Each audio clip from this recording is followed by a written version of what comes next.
دوستو چند ماہ قبل سابق D G I S P R major general Asif Ghafoor عمرے کی ادائیگی کی غرض سے سعودی عرب گئے تھے اور بڑی تعداد میں پاکستانیوں نے بیت اللہ اور روضہ رسول صلی اللہ علیہ وآلہ وسلم پر ان کی تصاویر سوشل میڈیا پر شیئر کی تھیں۔ کائنات کے دو مقدس ترین مقامات پر جب میجر جنرل آصف غفور حاضری دینے کے لیے تشریف لے گئے تھے تو اس وقت پاکستانیوں نے ان سے والہانہ محبت کا اظہار کیا۔ حرم شریف کی حدود ہو یا مسجد نبوی صلی اللہ علیہ وآلہ وسلم کے صحن، ہر جگہ پر پاکستانی ان کے گرد جمع ہو جاتے، ان کے پاس کھڑے ہو کر تصاویر کھنچواتے اور ان سے اظہار محبت کرتے۔ بلکہ حرم شریف میں تو اس قدر پاکستانی ان کے ارد گرد جمع ہو گئے تھے کہ اس وجہ سے آصف غفور صاحب کو وہ جگہ تبدیل کرنا پڑی تھی اور پاکستانیوں کو وہاں سے ہٹانا بھی پڑا تھا۔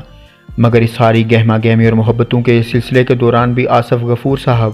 اس کام سے غافل نہ ہوئے جس کو ادا کرنے کے لیے اس مقدس سرزمین پر گئے تھے۔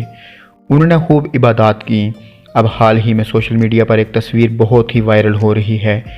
جس میں وہ روضہ رسول صلی اللہ علیہ وآلہ وسلم کی جالیوں کے سامنے کھڑے ہو کر سلیوٹ کرنے کے انداز میں اپنا خراج تحسین پیش کر رہے ہیں۔ عموماً دیکھنے میں یہی آتا ہے کہ ہر مسلمان جب روضہ رسول صلی اللہ علیہ وآلہ وسلم کی ان جالیوں کے سامنے کھڑا ہوتا ہے تو نذرانہ درود پیش کرتا ہے، اپنے لیے دعائیں مانگتا ہے، مگر میجر جنرل آصف غفور صاحب نے ایک انوکھا انداز اپنایا اور اپنے پیارے آقا حضرت محمد مصطفیٰ صلی اللہ علیہ وآلہ وسلم کے ساتھ اپنی عقیدت کا اظہار اس سلوٹ کی صورت میں کیا۔ میجر جنرل آصف غفور صاحب نے اپنی عقیدت کے اظہار کے لیے سلوٹ کو ہی کیوں منتخب کیا، اسی موضوع پر ہم آج کی ویڈیو میں بات کریں گے۔ مگر ہمیشہ ویڈیو شروع کرنے سے پہلے آپ کو یاد دہانی کروا دیں کہ جنہوں نے ہمارے چینل کو سبسکرائب نہیں کیا ہوا وہ ہمارے چینل کو سبسکرائب کر دیں اور بیل آئیکن کو دبا دیں تاکہ ہر نئی آنے والی ویڈیو سب سے پہلے آپ تک پہنچ سکے۔ دوستو بات تھی میجر جنرل آصف غفور کے سلیوٹ کی، تو اس کے کئی علامتی پہلو ہیں۔ سب سے پہلے بات تو یہ ہے کہ یہ ایک خالص فوجی انداز میں اپنے آقا حضرت محمد مصطفیٰ صلی اللہ علیہ وآلہ وسلم کو سلام پیش کیا گیا۔ دوسرا پہلو یہ ہے کہ یہ فوجی روایت ہے کہ جب بھی کوئی فوجی اپنے سینئر آفیسر کے سامنے پیش ہوتا ہے، جب بھی کوئی جونیئر ایسے شخص کے سامنے پیش ہوتا ہے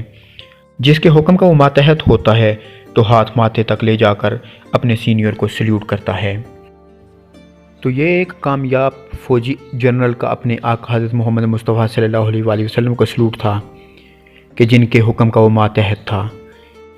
جان لیجیے کہ حضرت محمد مصطفیٰ صلی اللہ علیہ وآلہ وسلم اسلامی تاریخ کے سب سے پہلے اور کامیاب ترین سپاہ سالار ہیں۔ آپ کے زیر قیادت لڑی گئی جنگوں میں کسی میں بھی مسلمانوں نے شکست نہ کھائی۔ غزوہ احد میں جو محدود مسلمانوں کو شکست ہوئی تھی، اس کے بارے میں اللہ تعالیٰ نے قرآن مجید میں ارشاد فرمایا تھا کہ یہ محض تمہیں سبق سکھانے کے لیے تھا، ورنہ ہمارے پیارے نبی حضرت محمد مصطفیٰ صلی اللہ علیہ وآلہ وسلم وہ ہستی ہیں کہ جن کی عسکری فہم و فراست کے نہ صرف مسلمان بلکہ دنیا بھر کے غیر مسلم بھی قائل نظر آتے ہیں۔ نبی رحمت حضرت محمد مصطفیٰ صلی اللہ علیہ وآلہ وسلم ایک ایسے سپاہ سالار تھے، ایسی عسکری فہم و فراست کے مالک تھے کہ محدود وسائل کے باوجود، دشمن سے تعداد میں ہمیشہ کم ہونے کے باوجود آپ نے ہمیشہ دشمن پر فتح پائی، چاہے وہ غزوہ بدر ہو، غزوہ احد ہو، مدینہ کے ارد گرد غزوہ خندق ہو، اور سب سے اہم اور بڑی بات فتح مکہ کہ جب آپ نے دشمن کے گڑھ کو بغیر لڑے ہی فتح کر لیا تھا۔ تو جب آصف غفور جیسا ایک فوجی جنرل